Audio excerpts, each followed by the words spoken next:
The transport vessel Morning Star glided silently through the emptiness of space. 23 children filled the passenger cabin, many of them gazing through the windows at distant stars. Their destination was the core worlds, where schools could offer education beyond what their small frontier settlement provided. Excitement filled some hearts. Fear of leaving home gripped others. 14-year-old Sarah Chen cradled her little brother Tommy in her arms. At only 5, he couldn't grasp why their parents had to stay behind. She ran her fingers through his hair, directing his attention toward a blue nebula floating in the distance. "See that, Tommy? Beautiful, isn't it?" The boy managed a nod, though sadness clouded his eyes. Sarah's chest tightened. Being the brave older sister was her role, yet terror lived inside her too. She'd never ventured beyond their settlement before. Around them, conversations buzzed among the other young passengers. Marcus, 12 years old, displayed pictures of their future school to eager friends. 6-year-old Emma wept softly as her older cousin attempted to soothe her. The teenagers put on displays of courage for the smaller children, though their voices wavered with each word. Captain Rivera, piloting the vessel, had assured them the route was secure. "Neutral territory," he'd explained. "No conflicts, no raiders, nothing to fear. Just 3 more days until they reached their destination." Then the warning system erupted. Shock rippled through the seated children. Crimson emergency lights pulsed across the cabin. Sarah tightened her grip on Tommy as violent tremors shook the ship. Something had struck them. "Remain calm, everyone," a teacher's voice rang out, though panic colored her words. "Stay seated." Beyond the glass, the children spotted approaching vessels. Ugly crafts bearing mismatched armor and weapons appeared. These weren't military or friendly ships. Sarah's stomach dropped like a stone. Stories of frontier raiders echoed in her memory. The transport shuddered repeatedly. Captain Rivera's voice crackled through the speakers, breaking up with static. "This is Transport Morning Star. We're carrying civilian passengers, children only. We have no weapons." "Please, his transmission died." Screams filled the cabin as their vessel lurched violently sideways. Some force was dragging them in, maybe a tractor beam. Sarah clutched Tommy until he whimpered. Marcus seized the hands of 2 smaller kids beside him.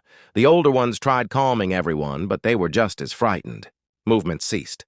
Silence fell except for the sound of sobbing children. Then footsteps echoed through the hull. Heavy boots against metal, foreign voices speaking in non-human languages. Their compartment door exploded inward, and alien beings flooded inside.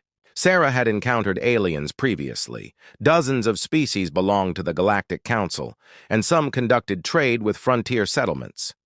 These aliens looked different, though, hostile. They carried armor and humming energy weapons.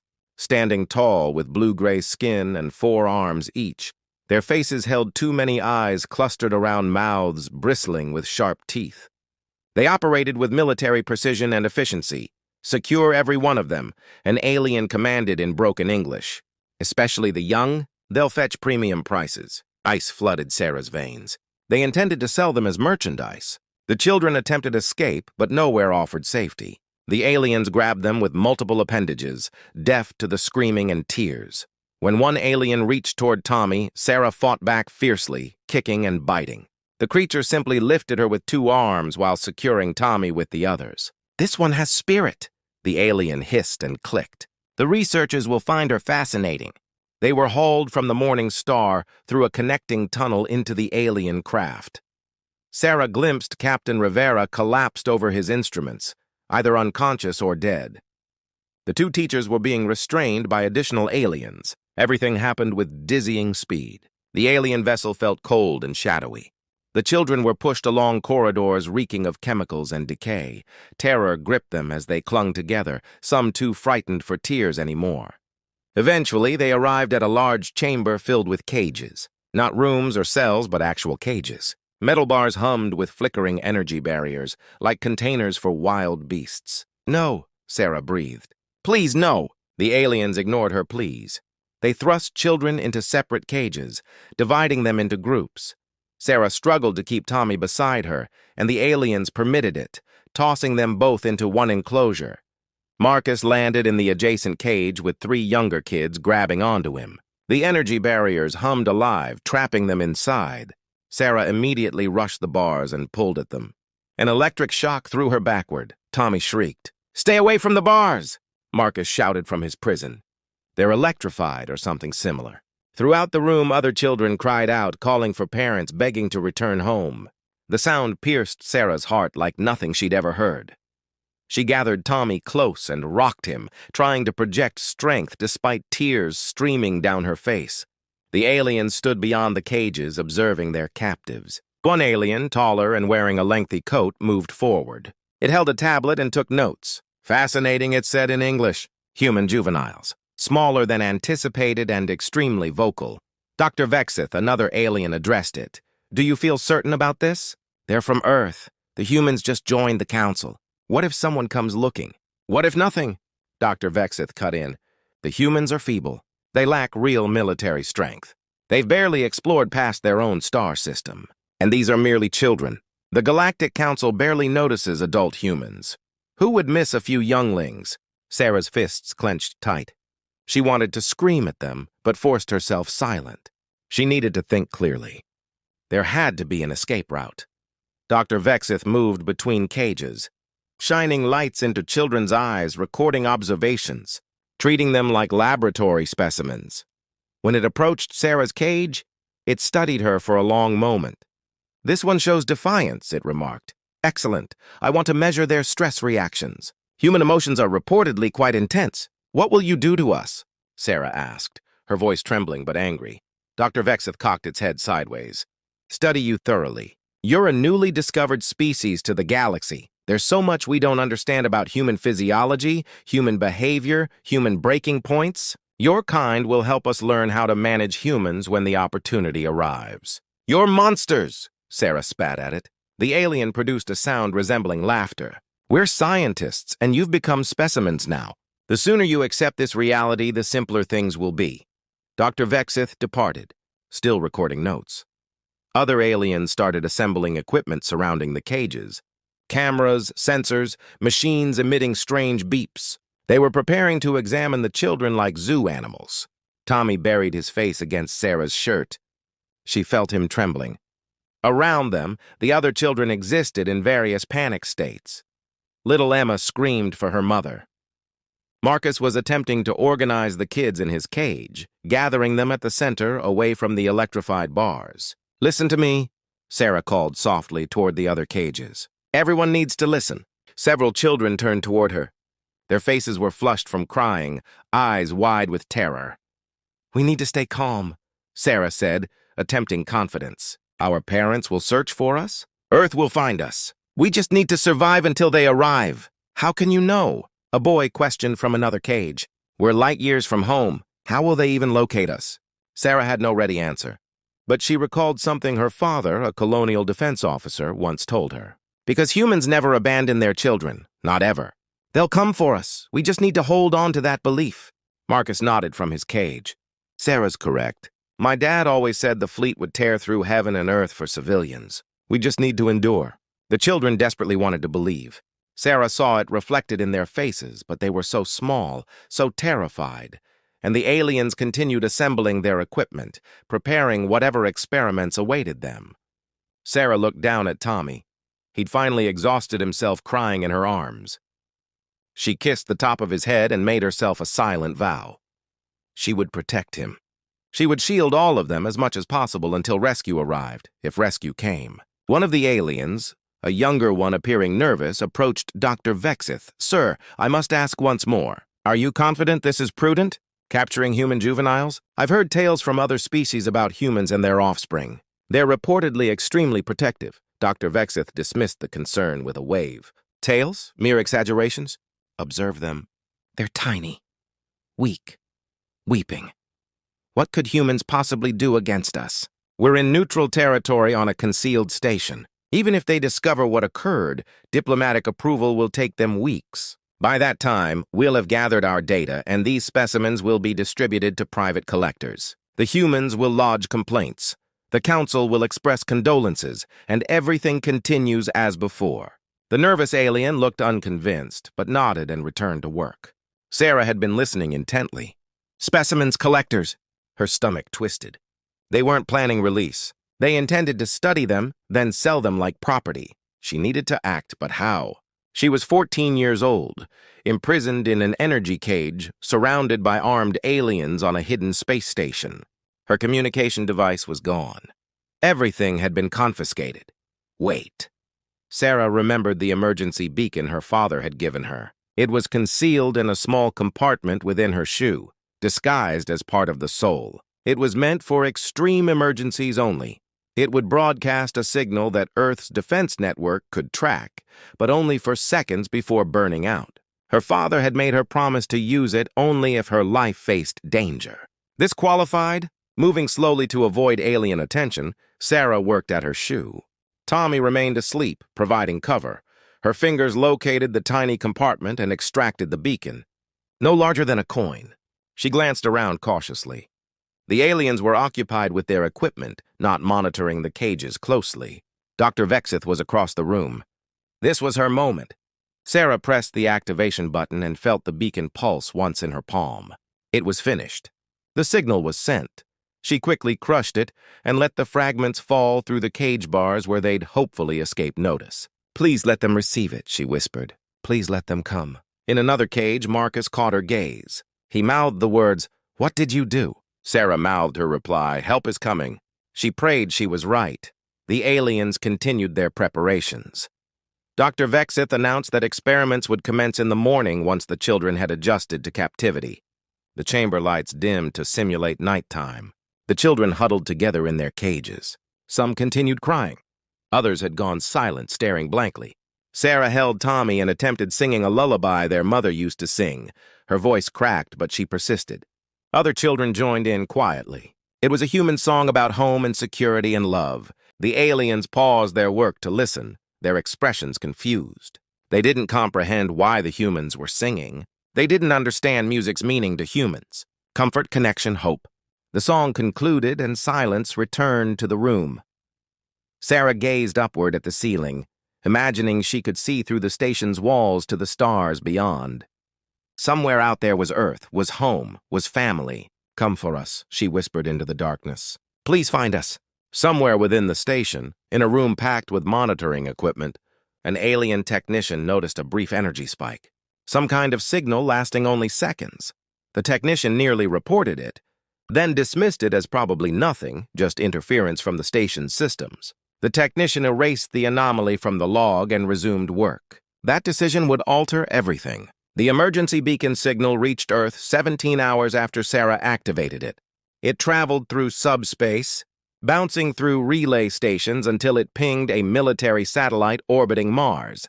The satellite immediately flagged it as priority alert and transmitted it to Solar Defense Command. Lieutenant Commander James Park was on night watch when the alert came through.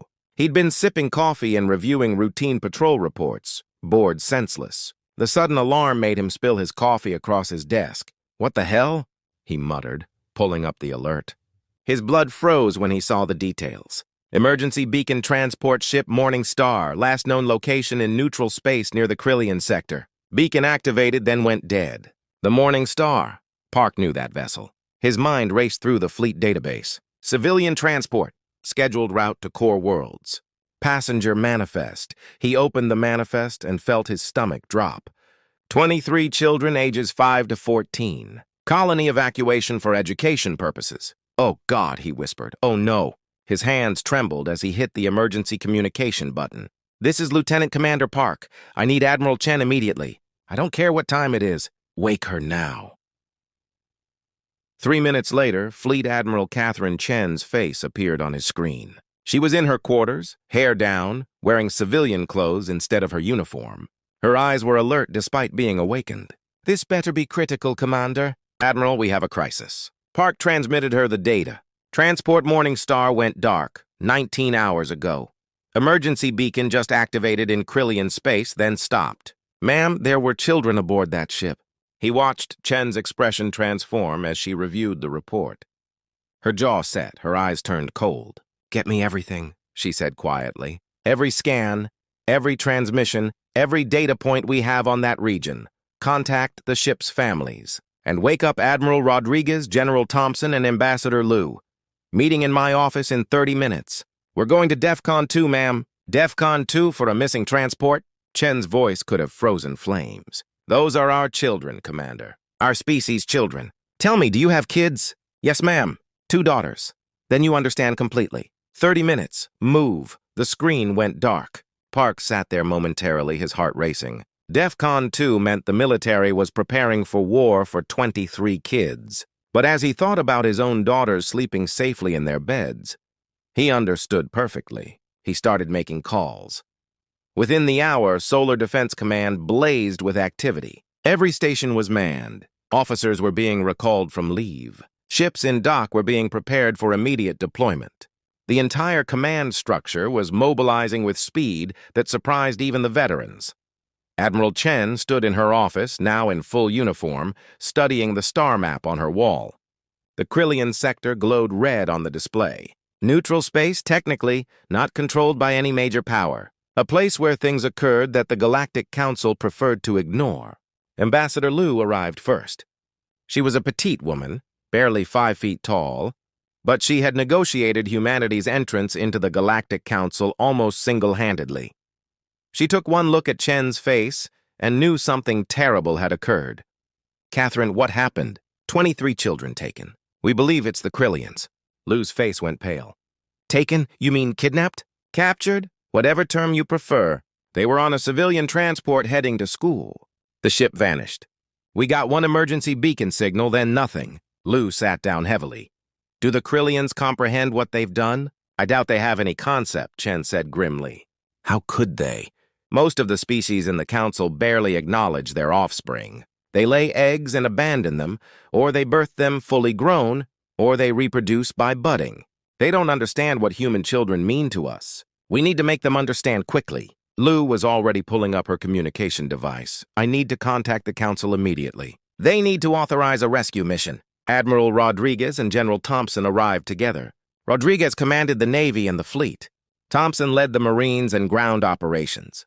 Both men looked furious enough to chew through steel. Tell me we're going after them, Rodriguez said without preamble. We're going after them, Chen confirmed. But we need to locate them first. Intelligence is working on it now. The beacon gave us a location, but it's approximate. That entire sector is full of hidden stations and asteroid bases. The Krillians could be anywhere. How much time do we have? Thompson asked, before something occurs. Nobody wanted to voice what they were all thinking, what the aliens might do to human children, study them, harm them, worse. We don't know, Chen admitted, but we're not waiting for diplomatic approval. Ambassador Lu will try to get the Council's blessing, but whether she does or not, we're moving. I'm assembling 3 battle groups. Rodriguez, I want your finest ships. Thompson, I want special forces ready for extraction. Full gear, full authorization. What about rules of engagement? Rodriguez asked carefully. Chen's expression was stone. Rescue the children. Neutralize any threat. I don't care about the rest. If someone points a weapon at our people or those kids, eliminate them. Lu looked uncomfortable.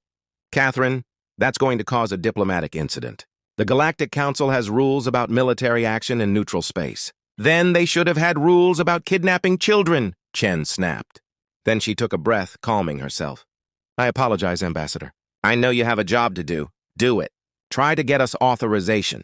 But those are human children out there, scared and alone. I'm not leaving them there 1 second longer than necessary. Council approval or not? Lu nodded slowly. I understand. I'll do what I can. But Catherine, the galaxy isn't going to understand why we're reacting this strongly. To them, offspring are just replaceable. Then they're going to learn something new about humans today, Thompson said darkly. Lu left to make her calls to the Galactic Council. The military officers stayed, planning their operation. Within hours, every intelligence asset humanity had in space was focused on finding the children. Spy satellites redirected, informants contacted, listening posts on high alert. The families were contacted next. That was the hardest part. Admiral Chen insisted on being present for every call. She owed them that much. Sarah's parents were colonial defense officers themselves. They took the news with military discipline, but Chen could see the terror in their eyes. Sarah's father, Commander Marcus Chen, requested immediate transfer to the rescue fleet. Request denied. Too personal, he argued. She stood firm.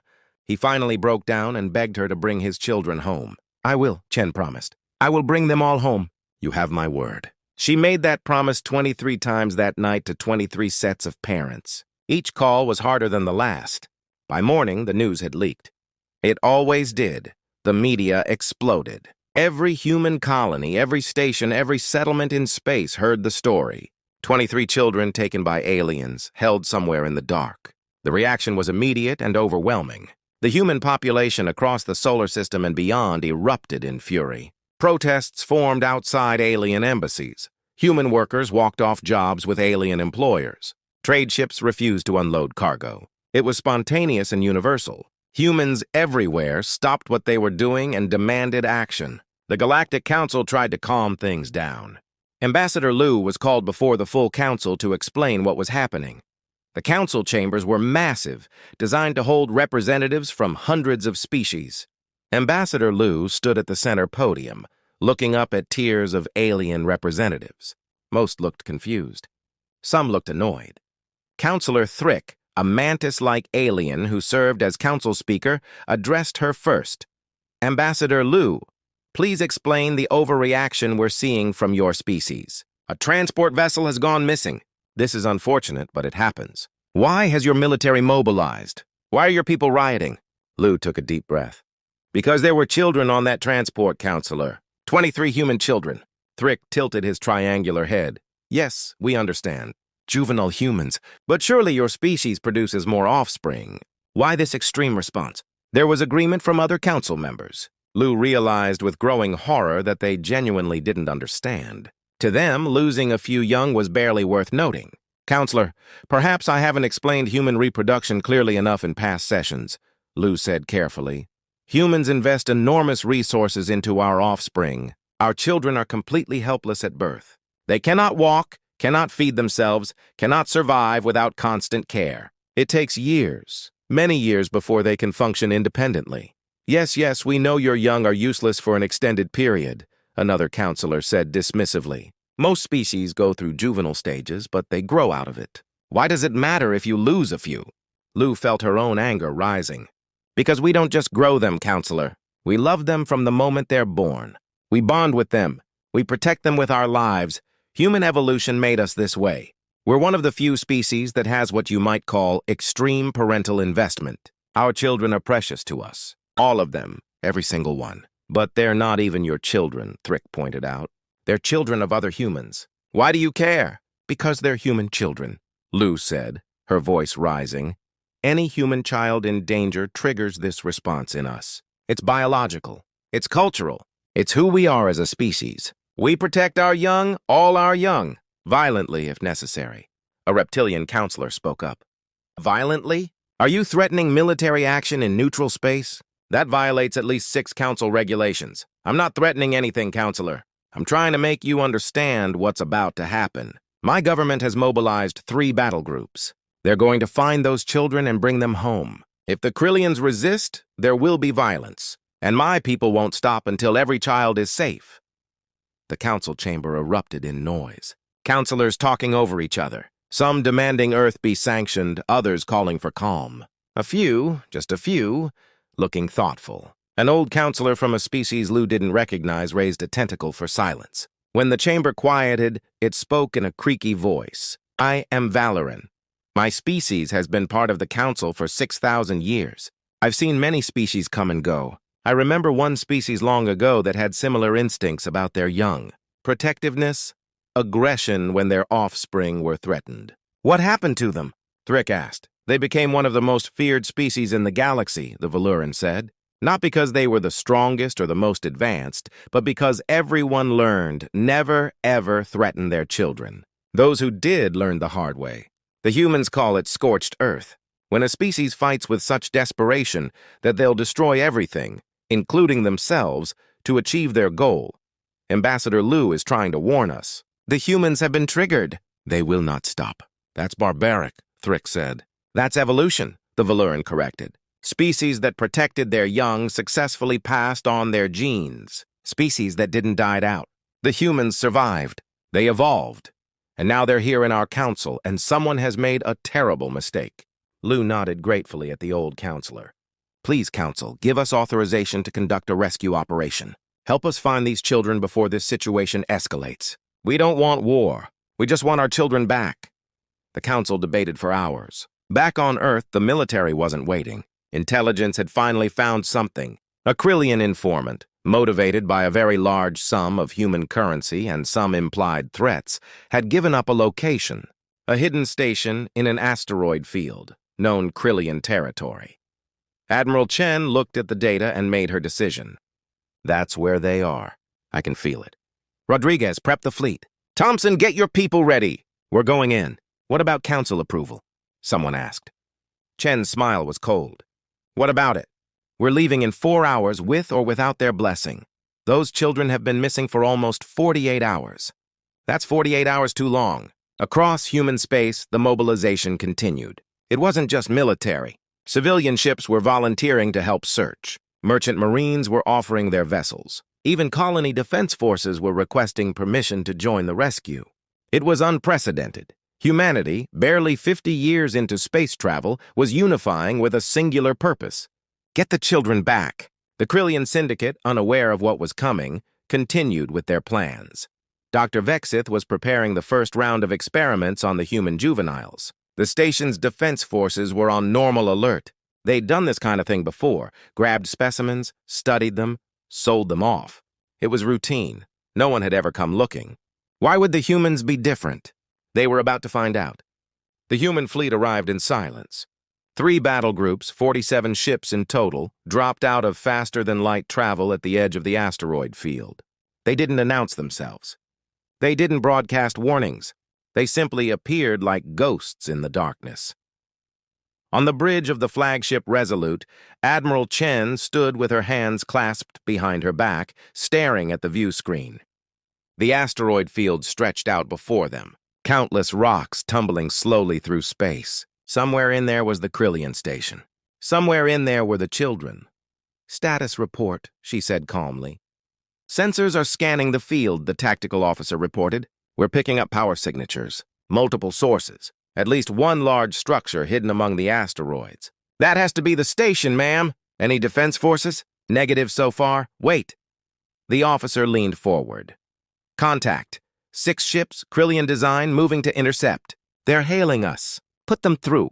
A Krillian face appeared on the view screen. It had 4 eyes and too many teeth. It looked annoyed rather than worried. Human vessels, you are in Krillian territorial space. State your business or depart immediately. Chen stepped forward. Her voice was cold enough to freeze hydrogen. This is Fleet Admiral Catherine Chen of Earth's Solar Defense Force. You are holding 23 human children on that station. Return them immediately, unharmed, and we will leave peacefully. You have 5 minutes to comply. The Krillian's expression shifted from annoyance to confusion. Children? We don't know what you're talking about. This is neutral space. You have no authority here. 4 minutes, 30 seconds, Chen said flatly. You can't threaten us. We're protected under Galactic Council law. 4 minutes, Chen interrupted. I suggest you use this time wisely. Contact your station. Bring those children to the docking bay. Release them to us or face the consequences. The Krillian laughed. Actually laughed. You think we're afraid of you? You're barely a spacefaring species. You have no power here. Leave now or we'll force you to leave. Chen's jaw tightened. 3 minutes, 30 seconds. Choose carefully.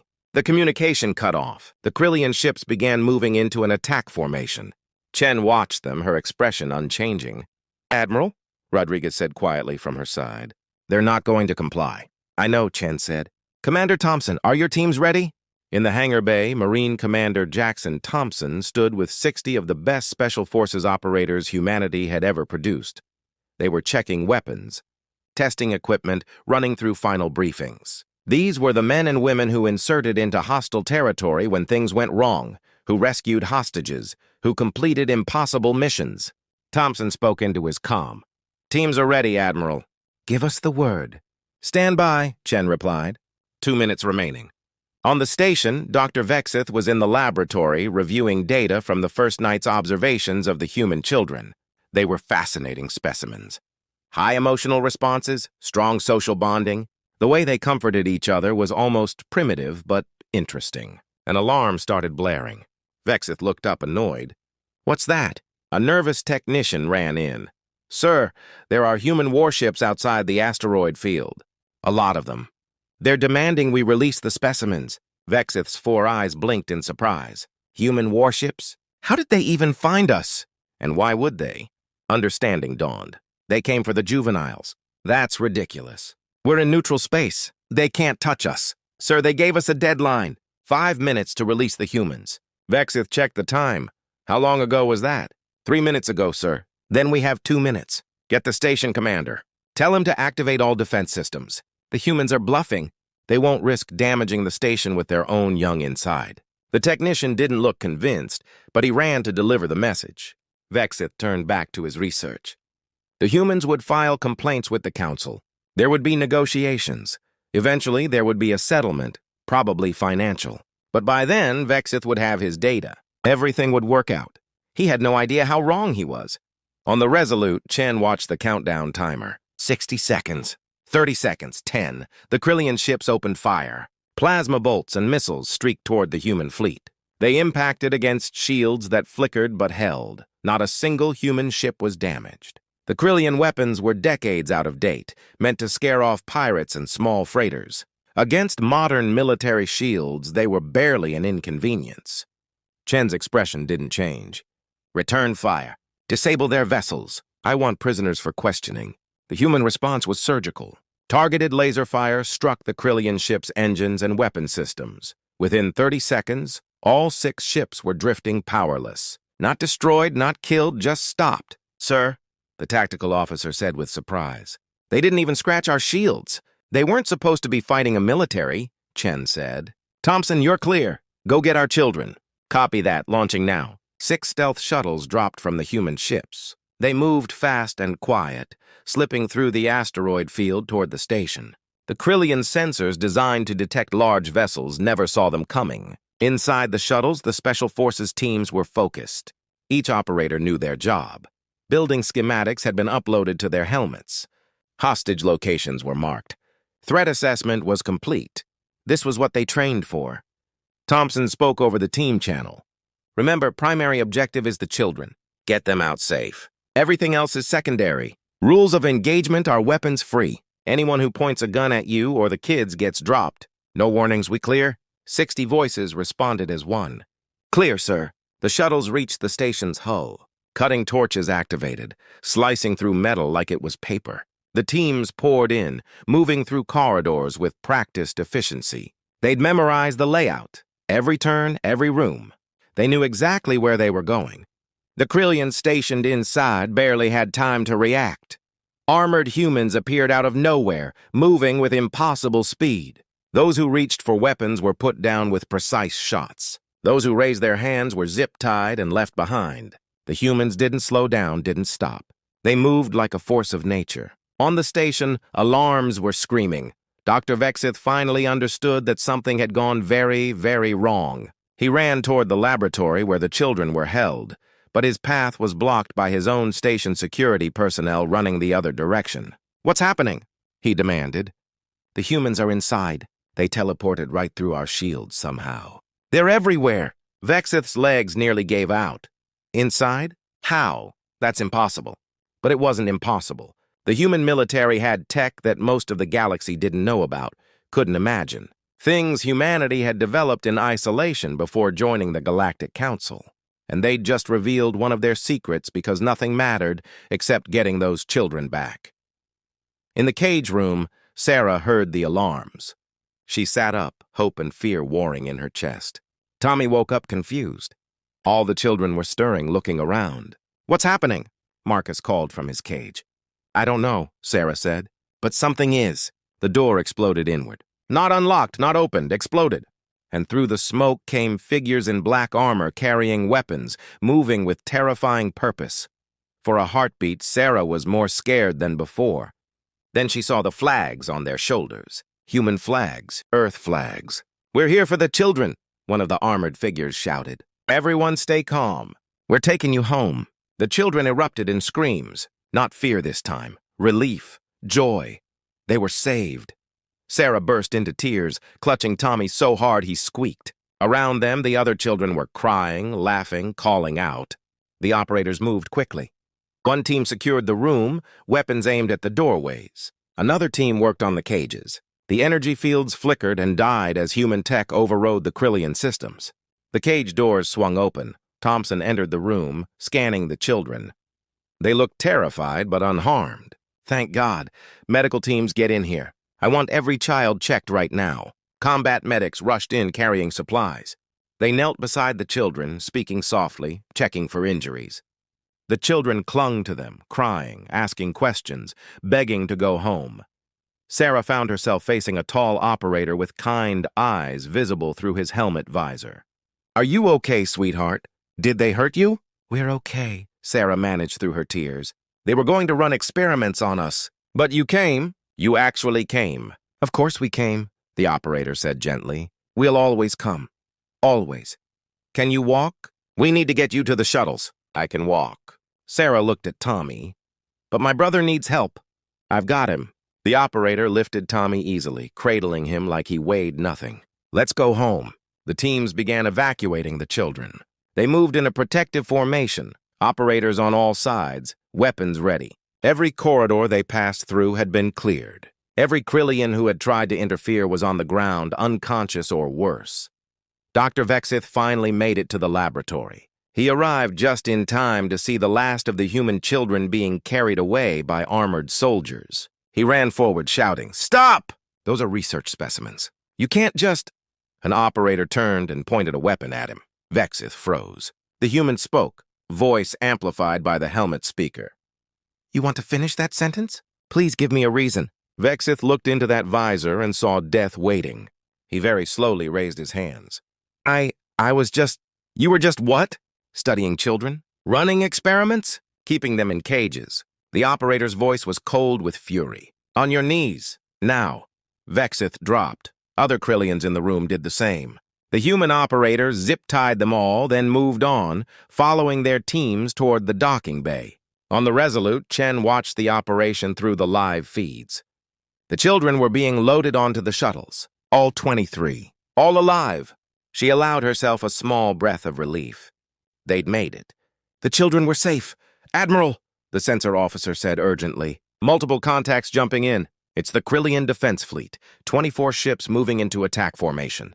Chen turned to look at the view screen. More Krillian ships were appearing, surrounding the human vessels. They were bigger than the first group. Military vessels, not just patrol craft. This was their actual fleet. A communication came through. A Krillian commander, all 4 eyes blazing with anger. "Human vessels, you have violated neutral space and attacked Krillian assets. Surrender immediately or shuttles away," Thompson reported over the comm. "We have all 23 children. They're safe." Chen smiled. It wasn't a nice smile. She turned back to the Krillian commander. "Or what?" she asked softly. The Krillian commander blinked, confused by her tone. "Or we will open fire. You're outnumbered. You cannot—" One of the Krillian ships fired, possibly by accident, possibly because a gunner got nervous. It didn't matter. The missile struck a human destroyer. The shields flickered, absorbed the impact, and held. Not even a dent. The bridge went silent. Chen's smile vanished. Her voice dropped to barely above a whisper, but every person on the bridge heard it clearly. "Wrong choice." She turned to Rodriguez. "Destroy them." "All of them." Rodriguez hesitated for only a second. "All of them, Admiral. They fired on us. They held our children. They made their choice. Send them a message the entire galaxy will hear. Open fire. The human fleet opened fire." It was like comparing a thunderstorm to a candle. Decades of human military development, hidden from the galaxy, unleashed in fury. Advanced railguns, precision lasers, missiles with AI guidance systems.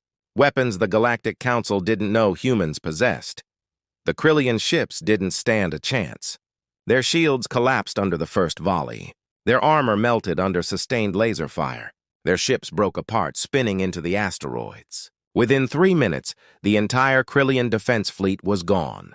Not damaged, not disabled, gone. The few escape pods that launched were allowed to drift. Chen wasn't interested in killing helpless survivors, but the ships themselves were obliterated. The station's defenses were destroyed. When the smoke cleared, the Krillian forces were finished. In the shuttles, the children felt the ship shake as the fleet fired. Sarah held Tommy close, her eyes closed. The operators around them stayed calm, speaking softly, keeping the children distracted. but Sarah could hear it. The sound of weapons firing, the sound of war. "Is it over?" Tommy whispered. The operator holding him nodded. "Almost, buddy, almost. Just a little longer and we'll be home." The shuttles docked with the Resolute. As soon as the airlock opened, medical teams rushed in. The children were carried or led to the medical bay where doctors and nurses were waiting. There were hugs, tears, relief. Admiral Chen came down to the medical bay herself. She walked among the children, speaking softly to each one, making sure they were okay. When she reached Sarah, she knelt down to eye level. "You're Sarah Chen?" "Yes, Commander Chen's daughter." Sarah nodded, unable to speak. Chen smiled, truly smiled this time. "Your father is waiting for a comm link. Want to call him?" Sarah nodded again. Chen handed her a personal comm device. Sarah's hands shook as she activated it. Her father's face appeared on the screen, and he was crying. Her mother was beside him, tears streaming down her face. Sarah. Tommy. "Oh, God. You're okay. You're both okay." "We're okay, Dad," Sarah managed. "The military came. They saved us. They destroyed everything to save us." "I know, sweetheart. I know. I'm so proud of you. You were so brave, both of you. We'll see you soon. Real soon, I promise." The call ended. Sarah looked up at Admiral Chen. "Thank you. Thank you for coming for us." Chen's expression was fierce with emotion. "We will always come. Always remember that. Humanity doesn't leave its children behind. Not ever." Around the medical bay, similar scenes played out. Children calling home. Families weeping with relief. Medics checking everyone over, treating minor injuries, offering comfort. Outside, in the debris field that had once been a Krillian fleet, escape pods transmitted desperate messages. And Chen let them. Let them tell the galaxy what had happened. Let them warn everyone who would listen. Touch human children, and humanity will burn down the stars to get them back. The Galactic Council chambers had never been so chaotic. Representatives from 300 species were all trying to talk at once. Some were shouting, others were making threatening gestures. A few had walked out entirely. The whole galaxy was reacting to what the humans had done. Councillor Thrick, the mantis-like council speaker, was banging his gavel repeatedly, trying to restore order. His translator was struggling to keep up with all the different languages being shouted. "Order! We must have order!" Ambassador Lu stood at the center podium, looking small and tired. She'd been standing there for 4 hours defending humanity's actions. The aliens weren't making it easy. 74 ships destroyed, a reptilian councillor hissed. Over 3,000 Krillian casualties, billions in property damage. All for 23 juveniles. "This is madness." "It was self-defense," Lu said for what felt like the 100th time. The Krillian fleet fired first. Admiral Chen gave them multiple opportunities to surrender peacefully. "After you invaded neutral space," another councillor shouted. "After you attacked a civilian station. You're trying to justify war crimes." Lu's exhaustion was turning into anger. She'd been patient. She'd been diplomatic. But these aliens still didn't understand, and her patience was wearing thin. "War crimes," she said, her voice rising. "You want to talk about crimes? Let's talk about kidnapping children. Let's talk about caging them like animals. Let's talk about the experiments Dr. Vexith was planning to run on them. Those children were going to be sold like property, and you're calling us criminals. They're just offspring," the reptilian councillor said dismissively. "Your species produces more. What's the issue?" Lu stepped forward, her hands clenched. "The issue is that you don't understand what children are to humans. You keep calling them offspring or juveniles like they're incomplete adults. That's not what they are to us." "Then what are they?" Thrick asked, genuinely confused. Lu took a breath. This was it. She needed to make them understand, really understand, or humanity would never be safe in the galaxy. "Human children are our future," she began. "But they're more than that. From the moment a human child is born, we love them. Not because of what they'll become, but because of what they are right now. We form bonds with them that don't break. Ever. A human parent would die for their child without hesitation, would kill for their child without remorse. But these weren't your children," a counselor pointed out. "They weren't the military personnel's children. They were random juveniles from various families." "That doesn't matter," Lu said intensely. "To humans, all children are our children. When we see a child in danger, any child, every protective instinct we have activates. It's not logical. It's not practical. It's biological. It's cultural. It's fundamental to who we are as a species. She pulled up images on the main display. Pictures of the children in the cages looking terrified. The council chamber went quiet. Some of the aliens looked at the images with curiosity. Others looked uncomfortable. "Look at them," Lou said. "Really look. See how they're holding each other? That's bonding behavior. See the tears? That's fear response. Human children are completely helpless. They can't defend themselves. They can't survive alone. They depend on adults, on all adults, to protect them. And human adults are hardwired to respond to that need. This is a weakness," the reptilian counselor declared. "If you can be manipulated by images of young—" "It's not a weakness," an old voice interrupted. "It's a strength." Everyone turned. The ancient Valuran was rising from its seat, moving slowly on tentacles that had seen millennia. The chamber fell silent out of respect. The Valurans were one of the oldest species in the council, and their wisdom was legendary. "I spoke before about a species I encountered long ago," the Valuran said. "They protected their young with ferocity. Do you know what happened to those who tried to harm their offspring?" Silence. The Valuran continued. "They were destroyed utterly. Not defeated in battle, destroyed. The parent species would pursue vengeance across star systems. They would sacrifice their own lives to ensure their young survived. They didn't negotiate. They didn't compromise. They simply acted with the full force of their being to protect their children." "What species was this?" Thrick asked quietly. "They're gone now, extinct, but not because they were weak. They thrived for millions of years precisely because they protected their young so effectively. They only died out when their sun went supernova. But everyone in the galaxy at that time knew you didn't touch their children. Ever." The Valuran turned its many eyes toward Lou. "Ambassador, humanity has that same instinct. Counselor Thrick asked you what your children are. Let me tell you what they are from an outside perspective. Your children are your species' survival mechanism. Your willingness to die for them, to kill for them, to burn down the galaxy for them. That's not madness. That's evolution working exactly as intended. But the response was disproportionate," a bird-like counselor argued. "Thousands dead for 23 young. How can that be justified?" Lou stepped forward again. "Let me explain human mathematics. It's very simple. If you threaten one human child, humanity will come for you. If you threaten 10 human children, humanity will come for you 10 times as hard. If you threaten 23 human children, humanity will make an example of you that the entire galaxy will remember for generations. That's not disproportionate to us. That's exactly proportionate." "You're saying humans will always respond with overwhelming force?" Thrick asked. "I'm saying humans will always respond with whatever force is necessary," Lou corrected. "Admiral Chen gave the Krillians 5 minutes to return the children peacefully. They refused. They fired on us. They made their choice. And now the whole galaxy knows what happens when you harm human children." "This is barbaric," someone muttered. "No," the Valuran said. "This is honest.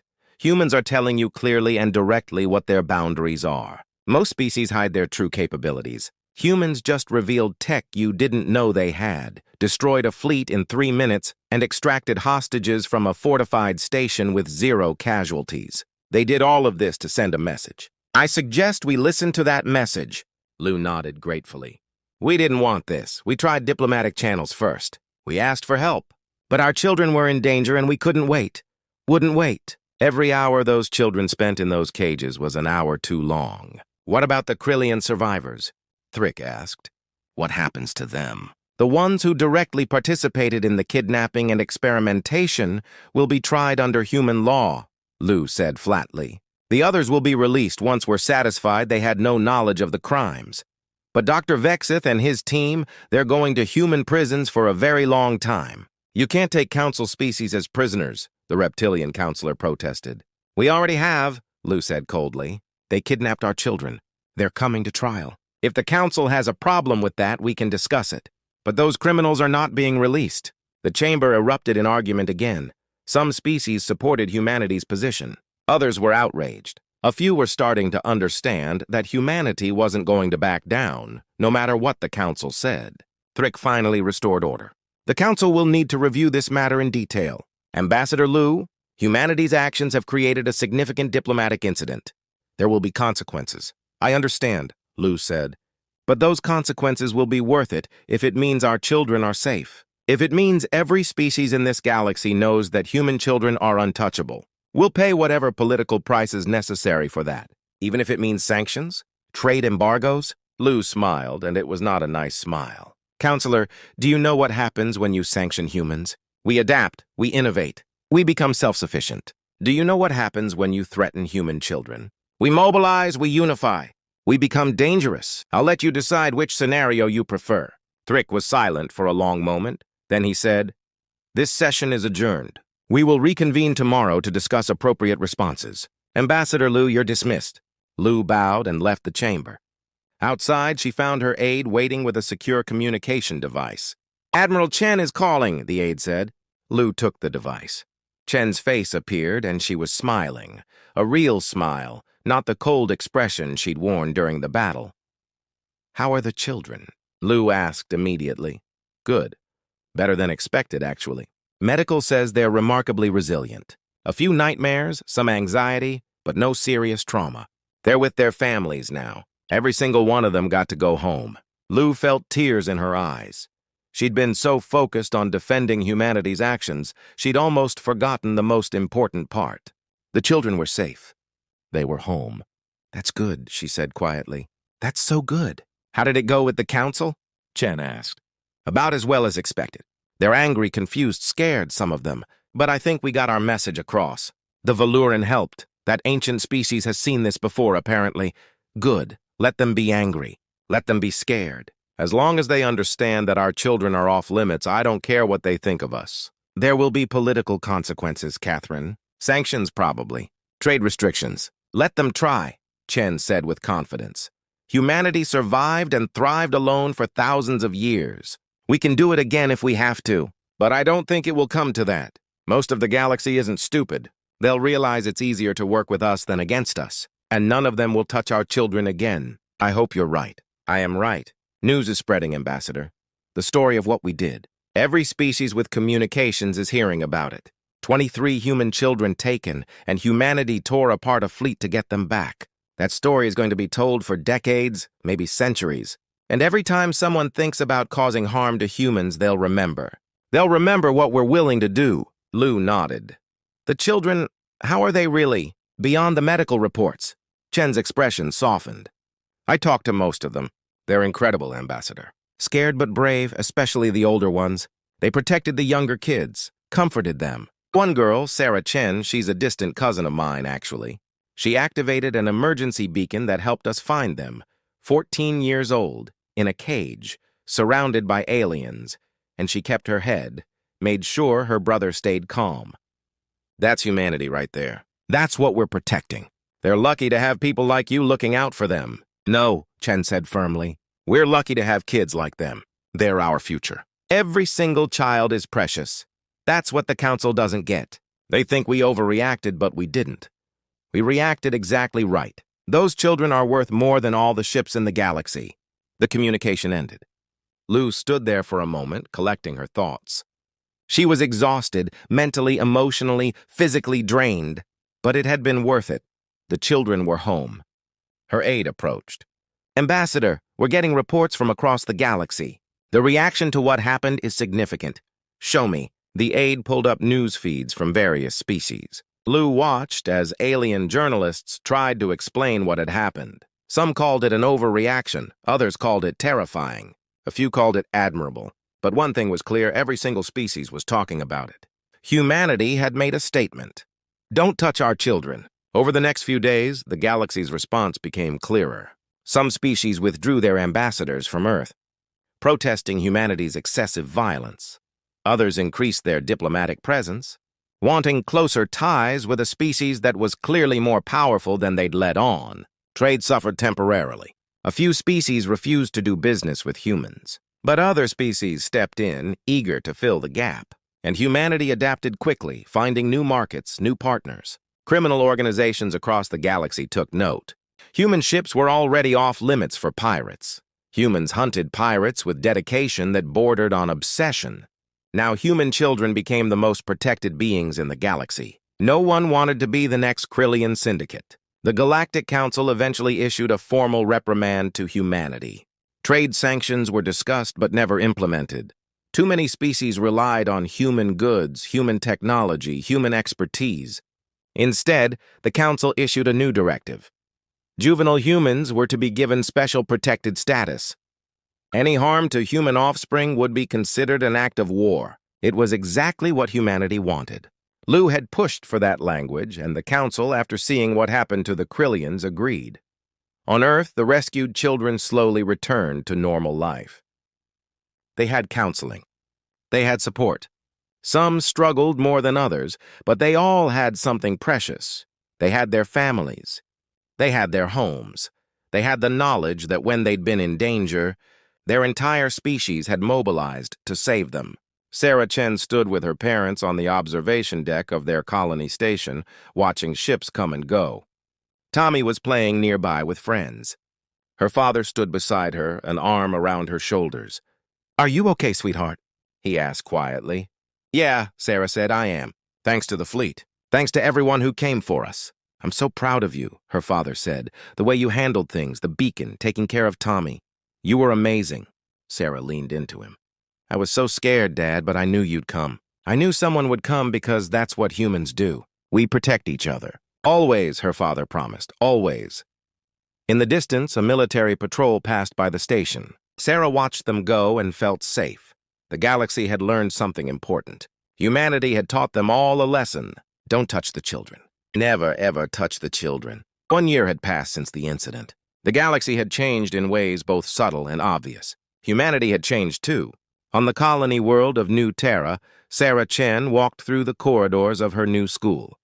It was everything her parents had hoped for when they'd first sent her on that transport. Advanced science labs, experienced teachers, students from across human space. She was learning things she could never have learned on her frontier colony, but she was different now. All 23 of them were different. "Sarah, wait up!" Marcus jogged to catch up with her, his backpack bouncing. He'd grown taller over the year, his voice deeper. At 13 now, he was starting to look more like a man than a boy. "Hey," Sarah said, smiling. "Ready for the presentation?" "As ready as I'll ever be," Marcus said. "It's weird, you know? Talking about what happened to aliens." They were heading to a special assembly. Representatives from a dozen alien species were visiting the school, part of a new Galactic Council program.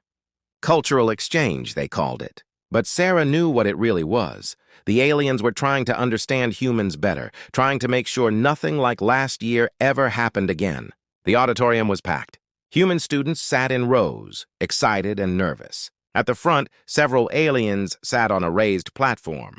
Sarah recognized some of the species, a Valuran, a mantis-like Thrick, even a reformed Krillian who'd spoken out against his own people's actions.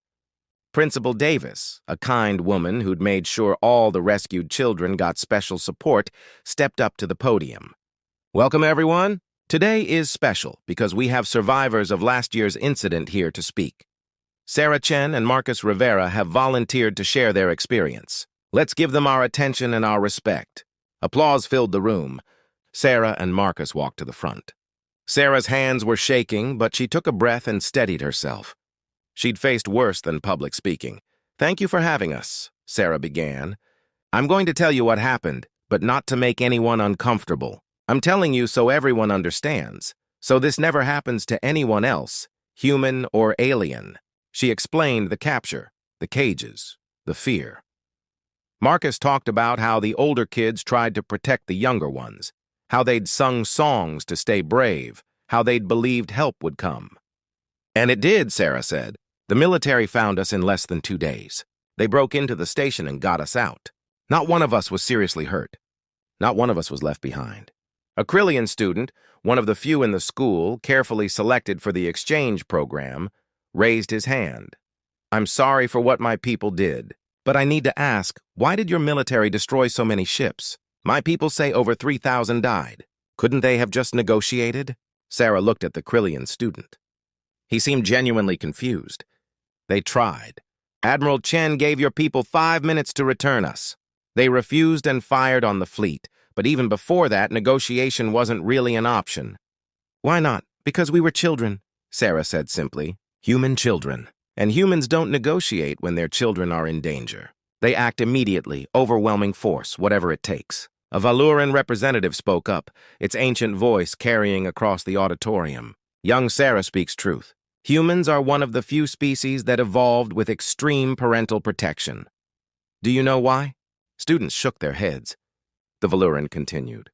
Because human offspring are helpless for many years. They cannot walk at birth, cannot feed themselves, cannot survive without constant care. So evolution made human adults fiercely protective. Those who protected their young survived.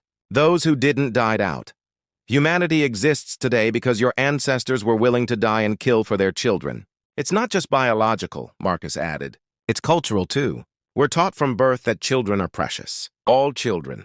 When you hurt a human child, you're not just attacking one person. You're attacking something every human holds sacred. A Thrick representative clicked its mandibles thoughtfully. This is what the council failed to understand. We thought you would negotiate, file complaints, seek diplomatic solutions. Instead, you mobilized for war within hours. It was unprecedented. Principal Davis stepped forward. And now it's doctrine. The galaxy learned something last year. Human children are off limits. But it's more than that. Other species are starting to rethink how they treat their own young.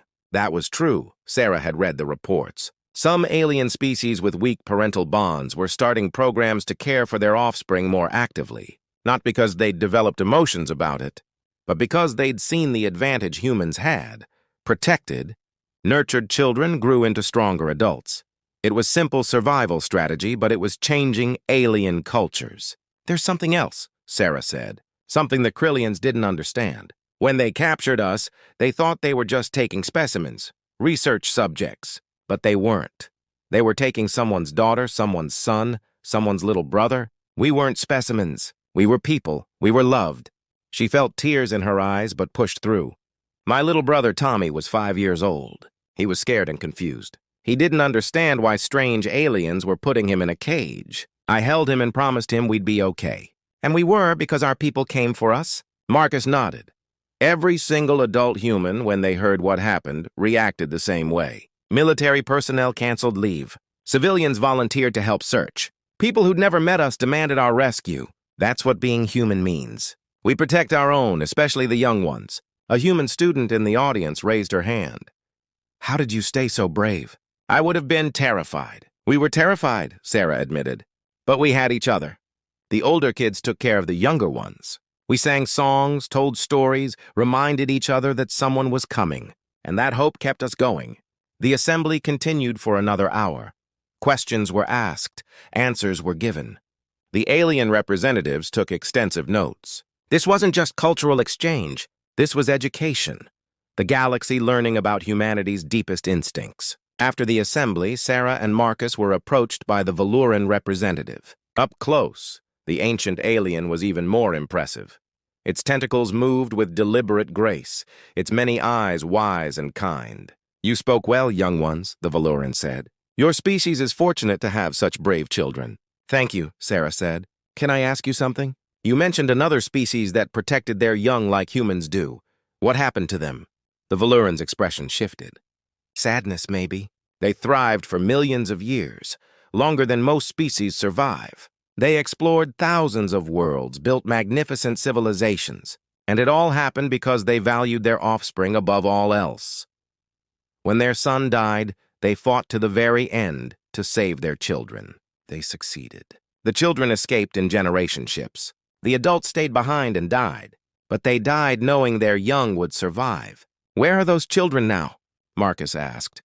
Gone into the deep galaxy? Perhaps they still live out there, transformed by time. Perhaps not. But they were given a chance because adults sacrificed for them, just as your Admiral Chen was willing to sacrifice for you. Sarah thought about that. She came for us even though we were strangers to her. Because you were children, the Valuran said. And humans don't need to know a child personally to protect them. They protect all children. It's beautiful and terrifying in equal measure. Months passed. The galaxy continued to adapt to humanity's presence. Trade increased. Diplomatic relations strengthened. But everyone remembered the lesson. Some species tested it in small ways. A pirate crew, new to the frontier, didn't believe the stories. They attacked a human mining colony, thinking it would be an easy target. The colony had only a small security force and several dozen families with children. The pirates boarded the colony station demanding valuables. They made a critical mistake. They threatened a child, held a weapon near a little boy while his mother watched. The security forces, untrained and poorly equipped, threw themselves at the pirates with suicidal fury. Every miner, every worker, every adult on the station grabbed whatever weapon they could find and fought back. Not tactically, not carefully, with pure, desperate rage. 3 pirates died in the first 30 seconds. The others tried to retreat to their ship. Too late. A human patrol ship had picked up the distress signal and jumped in. The patrol ship was small, just a corvette with light weapons. It didn't matter. The corvette destroyed the pirate vessel in one pass. No warning, no negotiation. The pirates in the station were hunted down by the colonists themselves. By the time the patrol ship's Marines arrived, the situation was over. Pirates dead or captured. 1 colonist injured. The child safe. The patrol captain's report was simple. Pirates threatened a human child. Standard protocol followed. No further action required. Standard protocol. That's what it had become. You threaten a human child, you die. Simple, clear, universal. The story spread through criminal networks faster than light. Human ships were already avoided by smart pirates. Now human colonies were too. Not worth the risk. Not worth the absolute certainty of violent retaliation. But it wasn't just criminals learning the lesson. Legitimate species were learning too. A trade dispute arose between humanity and the Zeltron Confederacy over shipping routes. The Zeltrons tried to pressure humans by threatening to block access to certain stations. The human response was measured but firm. Do what you need to do. But know this. We have 3 colony ships full of children scheduled to pass through that sector next month. If anything happens to those ships, we will hold you personally responsible. The Zeltrons immediately backed down. The dispute was resolved through negotiation. The colony ships passed through without incident. The Zeltrons had learned it wasn't worth making enemies of a species that would burn your entire civilization down for threatening their young. On Earth, in Solar Defense Command, Admiral Chen sat in her office reviewing reports. A year of peace. Real peace. No incidents, no attacks on human civilians. Crime against humans was at an all-time low across the galaxy. Ambassador Liu called in on the secure channel. Catherine, have you seen the latest council reports? Just reading them now, Chen said. Interesting numbers. Attacks on human vessels are down 97%. Kidnappings are 0. Even minor crimes against humans have dropped significantly. The galaxy has collectively decided we're too much trouble to mess with. Good, Chen said. That was the point. There's more. Several species are requesting human security advisors. They want to learn our protection protocols. And, Liu paused, 3 species have asked for human teachers to work in their schools, specifically to teach their young. Chen looked up, surprised. They want humans around their offspring? Species that barely acknowledge their young want us to teach them? I think it's more than that, Liu said thoughtfully. They've seen how we value children, how we nurture them, and they're wondering if maybe they've been doing it wrong all these millennia. The Antaran Collective specifically cited how human children develop strong social bonds and emotional intelligence. They want their young to have those traits. Are we going to do it? I think we should.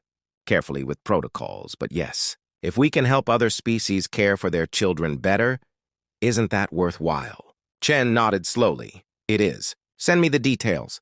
We'll put together a program. The years continued to pass. Human influence in the galaxy grew. Not through military might, though everyone knew humans had that. Not through economic power, though humanity traded extensively. Through something simpler. Through how humans treated their young. Alien species started copying human child-rearing practices. Daycare centers appeared on alien worlds. Schools became more nurturing. Parents who'd once abandoned eggs now stayed to raise their offspring. Not all species, not everywhere, but it was spreading. The Valuran watched this shift and was pleased. They'd seen it before, millennia ago. A species that valued its young became a species that changed the galaxy, not through conquest, through example. Sarah Chen graduated from school with honors. She decided to study xenobiology, wanting to understand the aliens who'd once caged her, not with hatred, with curiosity. If she could help humans and aliens understand each other better, maybe incidents like hers would never happen again. Marcus became a pilot, joining the Merchant Marines. He wanted to travel the galaxy, see new worlds, but he also trained in combat, just in case. He remembered being helpless in that cage. He'd never be helpless again. Tommy, now 10 years old, barely remembered the kidnapping. Sarah had made sure of that. She'd protected his memories, helped him heal, made sure he grew up feeling safe. That was her job as a big sister. That was every human's job with every child. On the anniversary of the rescue, a memorial was unveiled on Luna. A simple monument with 23 names carved into metal. Below the names an inscription, "We came for them. We will always come." This is humanity's promise. Representatives from across the galaxy attended the ceremony. Even a Krillian delegation came, laying flowers and offering apologies. The Krillian syndicate was gone, destroyed by human action and galactic sanction. The new Krillian government was different, better. They'd learned. Admiral Chen spoke at the ceremony. She was older now, gray in her hair, but her voice was still strong. 1 year ago, 23 children were taken. Today, they're all thriving, going to school, playing with friends, living normal lives. That's what we fought for. Not vengeance, not glory. Just the simple right of children to be safe. She looked at the memorial, then at the crowd. This monument isn't just for those 23. It's a reminder to us, to the galaxy. Children are precious. All children. Human children, alien children. Any child in danger deserves protection. That's the lesson we taught. That's the lesson I hope we'll never need to teach again. The crowd was silent. Then slowly, applause began. Human and alien hands clapping together. Species that had once questioned humanity's response now understood, now respected. That evening, Sarah visited the memorial alone. She traced her name with her fingers, remembering that scared 14-year-old girl in the cage. She was 17 now, stronger, different. "Thank you," she whispered to the memorial, to all the people who'd come for her. "Thank you for caring, for fighting, for showing me what it means to be human." She heard footsteps behind her. Admiral Chen approached, carrying flowers. "Mind if I join you?" Chen asked. "Of course not, Admiral." They stood together in silence for a moment. Then Chen spoke. "How are you doing? Really?" "Good," Sarah said. "Honestly, I still have nightmares sometimes, but they're getting less frequent. And I have support. Family, friends, counselors. Everyone wants to make sure we're okay. That's good. That's important." Chen placed her flowers at the base of the memorial. "You know, after it happened, some people asked me if it was worth it. 3 lives lost in the rescue. Thousands of enemies killed. A diplomatic incident that lasted months. All for 23 children. What did you tell them?" Chen smiled. "I told them that those 3 who died in the rescue were someone's children, too. And yes, it was worth it. Every time, every single time. Because that's who humans are. We protect our own." Sarah nodded. She understood that now in a way she couldn't have before. Being captured had taught her something important. Humanity wasn't just individuals. It was a family, a species-wide family that looked after its members, especially the young ones. "The galaxy is different now," Sarah said. "Because of what happened to us." "It is," Chen agreed. "Safer, at least for children. Other species are learning to value their young. Some are even asking humans to help them become better parents. That's a change I never expected. Do you think it will last?" "The peace?" Chen considered. "As long as everyone remembers the lesson, as long as they understand that human children are untouchable and that humans will move the stars themselves to protect them. The moment someone forgets," she shrugged, "we'll teach the lesson again, as many times as necessary." Sarah looked up at the stars. Somewhere out there were billions of aliens, thousands of species, countless civilizations, and every single one of them knew about the 23 children who'd been taken and the fleet that came for them.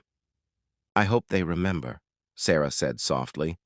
"I hope no one ever has to go through what we did." "They will," Chen said with certainty, "because humans will make sure they remember. That's our promise. That's our duty. The children are safe. All of them. Always." They stood together at the memorial as Earth's sun set behind them, casting long shadows across the names carved in metal. 23 names, 23 lives saved, 23 reasons why humanity would never compromise on protecting its young. The galaxy had learned, touch human children and humanity would come for you. Not with negotiations, not with diplomacy, with everything they had, with fire and fury and absolute determination. It was a simple lesson, one that would be taught in alien schools for generations. one that would shape galactic policy for centuries, one that would keep children safe across the stars. The lesson was this: humanity protects its children, always, forever, without exception.